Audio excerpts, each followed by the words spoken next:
Psoriasis affects more than 7 million Americans, yet remains one of the most misunderstood public health issues, and it's highly stigmatized. Dr. Michael Lewitt and his patient Takia join me now to discuss the importance of talking to your doctor, even for mild to moderate psoriasis. So thank you so much for joining us today. Doctor, let's start with you. Tell us about the signs of psoriasis and why the disease is so misunderstood.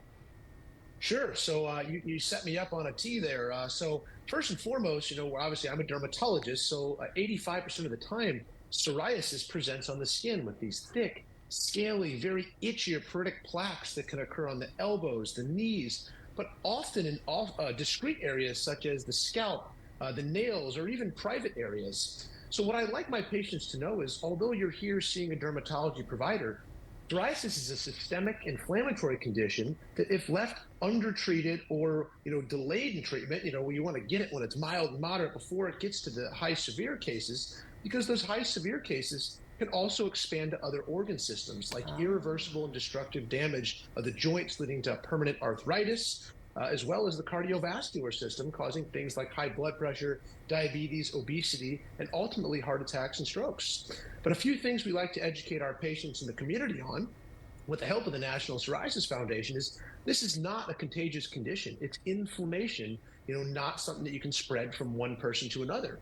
And you also use the word it's stigmatized. Unfairly, it's stigmatized. But a lot of folks, when we survey people, they don't want to date someone with psoriasis. They don't want to, be, near or shake hands with somebody with psoriasis. And what that does to my patients and the almost 8 million people in the US with the condition, is it leaves them feeling isolated and embarrassed. And that's just not the direction we want to go, which is why we're here today.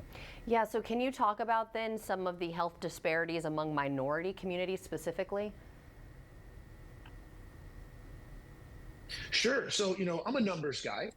So what I like to say is, we know that there are about 8 million people in the US with psoriasis, another 600,000 to a million people that are underdiagnosed. And amongst those underdiagnosed folks, about 112% more likely for a racial and ethnic minoritized individual to have that miss or delayed diagnosis, versus a Caucasian patient. And there's a lot of factors behind that. It could be access to a dermatologist, insurance status, or just the fact that in patients with skin of color, psoriasis looks different. So a lot of providers are not privy to recognize and treat at an early, mild to moderate stage. Right. So Takia, can you tell us a little bit about your story and your journey?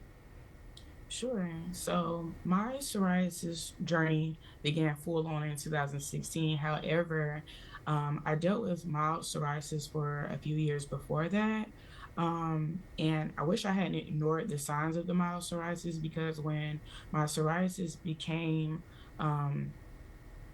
dramatic, I guess I'll say, it took on my body from head to toe.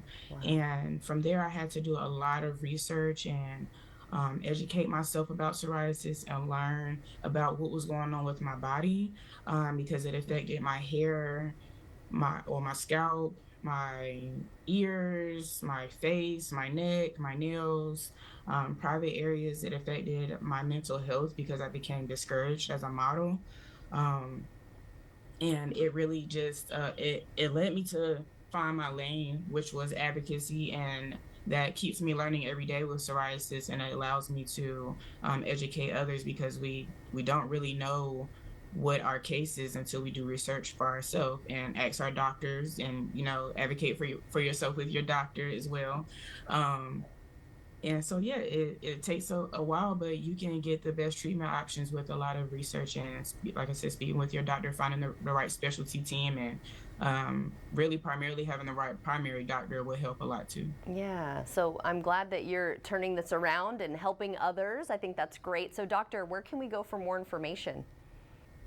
Yeah, so Takia and I are very close with the National Psoriasis Foundation. It helps references for patients, providers, and the community. And that website, if you could visit, would be www.psoriasis.org/infocus. All right. Thank you both so much for joining us today to give your knowledge, doctor, but also Takia to tell us your story.